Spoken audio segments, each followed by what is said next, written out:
The Hearts of Gold podcast is brought to you by the Grow and Share Network, produced by Off the Walter Media. Welcome to Hearts of Gold. Today we have Sarah with us. Hi, Sarah. Hi, how are you doing? I'm great. Thanks for joining us. Can you tell us about your Girl Scout Gold Award project? I focused on iron deficiency and athletes, and I wanted to spread awareness to coaches and parents around my community. And it's very common for female athletes to have iron deficiency. Up to 35% of female athletes may experience this condition. It's often overlooked in doctors. So it's something that I wanted to bring awareness to my community. So I worked with a doctor as my advisor, as well as nutritionists and coaches. And my track coach, I run track, and I used to play soccer. He actually brought up the issue, why he was like, "You're slowing down, you look fatigued in your workouts." And I was like, okay. And he recommended that I get my iron tested. So I got my iron tested, and that was the issue. And I did some research, and I'm like, wow, this is super prevalent. And when I was thinking about my gold award, I was like, this is something that I really want to bring awareness to girls, not just athletes too, but specifically athletes. As part of your project, you created an infographic, and I have iron deficiency also. And that infographic really explained to me what some of my challenges are. How did you design that? I use Canva, a source where you put together photos and words, and you can use templates. And it was actually pretty easy. I came into some issues with it, sometimes adding all the words, because there's just so much information that you want to include and show people, but you kind of need to pull out the key information, and that's what I did in the infographic. So yeah, and I also made a video, about a 10-minute long video, that also explained what was in my infographic, and I used some models like a car to show how you're kind of running down. Who helped you with the research and the technical aspects? I would account that to my mother. She's very good with technical things, so she helped me a lot with that. But I did a majority of the research, and I researched online, and there was a doctor, Dr. Peter Peeling. He's from Australia, and he had this whole article with information about iron deficiency. And I emailed him, and he was like, well, once I finished my gold award, I showed him the research that I did and put together. And he was like, wow, this is amazing. So I have connections to people now in Australia from the project, just super cool. Who else was on your team, and how did they help you? My mother was a big person. My advisor was a doctor. She's my aunt. She's a doctor, and also a marathoner, and she does ultra marathons and Ironman. So, and she has also experienced iron deficiency, so that hit her close to home. But yes, so my mother, my aunt, my coach, he helped me a lot, and yeah, just people that helped me in athletics. You mentioned your coach noticed you slowing down and raised the potential of iron deficiency with you. What are some things that athletes or people in general can look for? What are clues to know that maybe iron is something that they should go talk to their doctor about?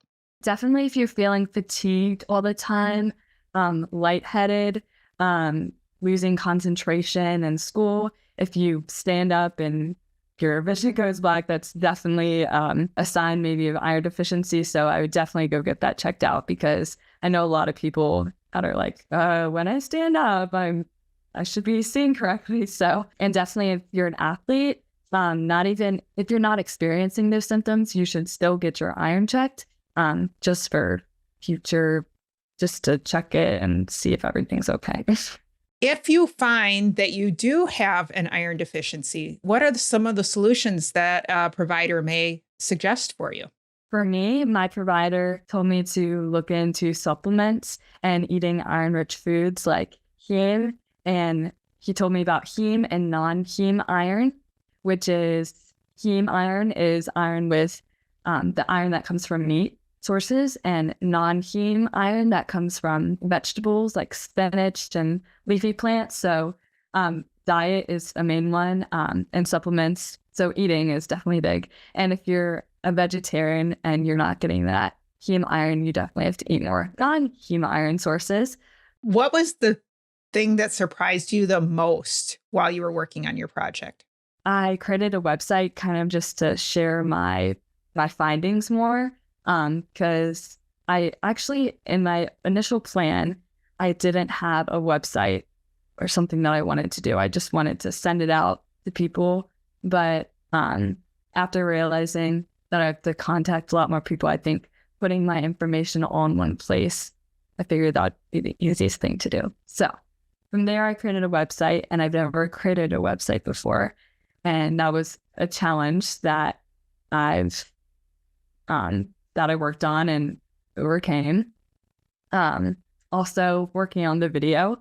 I worked on a site called Doodly, and from there you put in your audio and you put in your fun pictures.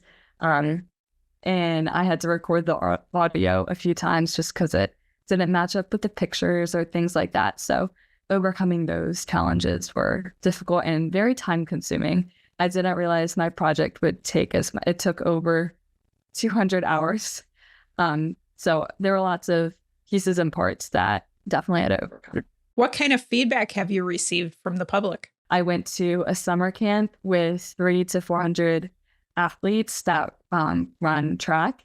And in the presentation, in some of the presentations, they talked about iron deficiency. And I talked to the camp director, and he brought up my infographic and my website so people could visit that. Also, for my track program at my school, we have a lot of athletes. We have a pretty big and well-known track program in the area, and they always have a parent and athlete manual that you read at the beginning of each season.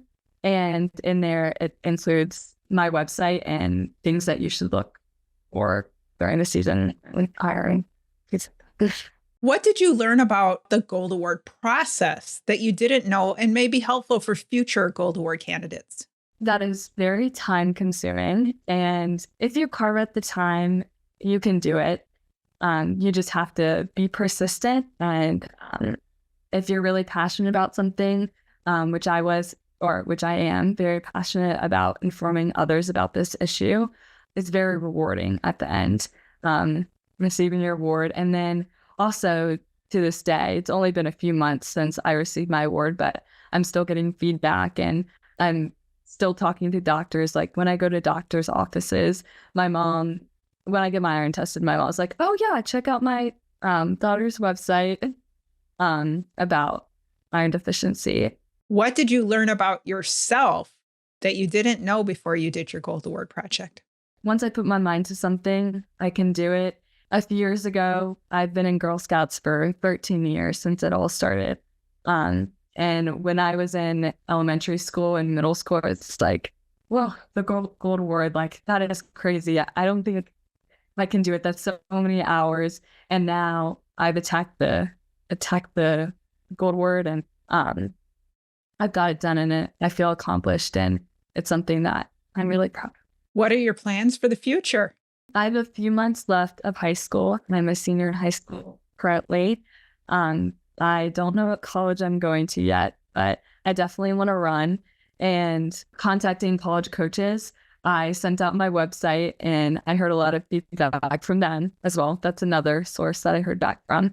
And they told me how in college and many programs, their athletes also have to get iron tested just to be on the team and make sure they're safe while running. But my plans for the future, I don't know what college I want to go to yet. I know I want to run, and I want to study something in the health profession. And I would expect that your Gold Award project, besides earning the title Gold Award Girl Scout, your project itself is something that those coaches and those colleges that you're applying to with the health connected interests, your project is going to help you stand out amongst other students and, maybe give you that leg up. So that's awesome. What other Girl Scout experiences have you had?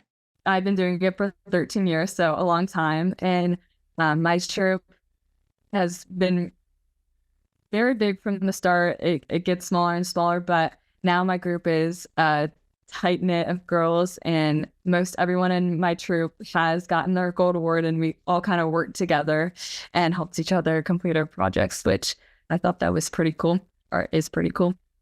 But I've done amazing things in Girl Scouts. During elementary school, we went to the aquarium and we slept in front of sharks, which I thought that's pretty cool. And things that I probably wouldn't have done just on my own or, in other groups. Going camping, we've done that, and going canoeing and going to summer camps over the summer and teaching younger girls things. Another thing that I want to say related to my Gold Award project, not just creating the information, but I worked with younger Girl Scouts to teach them a class about making iron-rich foods and cooking, because I'm also passionate about cooking. So that was something that I just really enjoyed, and something that I found I put another one of my passions into my project. What's one of your favorite recipes? We made simple recipes just because they were younger Girl Scouts, but we made little sushis not with real raw fish, but with like turkey and spinach wraps, spinach tortillas, just because, they're iron-rich foods. Also smoothies with spinach and citrus. So oranges, fun fact, you can increase iron absorption up to 6 times with citrus if you take your iron supplements or eat spinach or foods like that with citrus. What do you think has kept you in Girl Scouts all the way through your senior year of high school? Probably my troop leader, we call her Miss Carrie, but my troop leader and the girls in my group, definitely.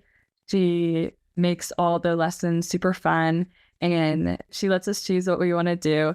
And she just makes it about us and our experience in Girl Scouts. What else would you like to share with the audience? If you're in the process or in the midst of thinking about getting your Gold Award, Girl Scout Gold Award, you can do it. You just need to carve out some time, and if you put your mind to do it, you can achieve great things and go for the gold. How do you make your s'mores? At Girl Scout camp, I usually find a stick in the woods and I get a s'more, and I usually burn it. I stick it in, let it on fire, and then blow it out. And I love my s'mores with a Reese's cup and some graham crackers. Well, thank you so much for joining us today. Thank you so much for having me. Make sure to click follow or subscribe so you always know when new episodes are released. Power your passion and conquer your challenges. Thank you for listening. If you'd like to be on the show to share your story of how you earned your Gold Award, reach out and send an email to growandshare@outlook.com. Be sure to catch up on our previous shows on any of your favorite podcasting platforms, as well as view the full video versions at youtube.com/Cheryl M. Robinson. Thanks again for listening, and we'll see you next time.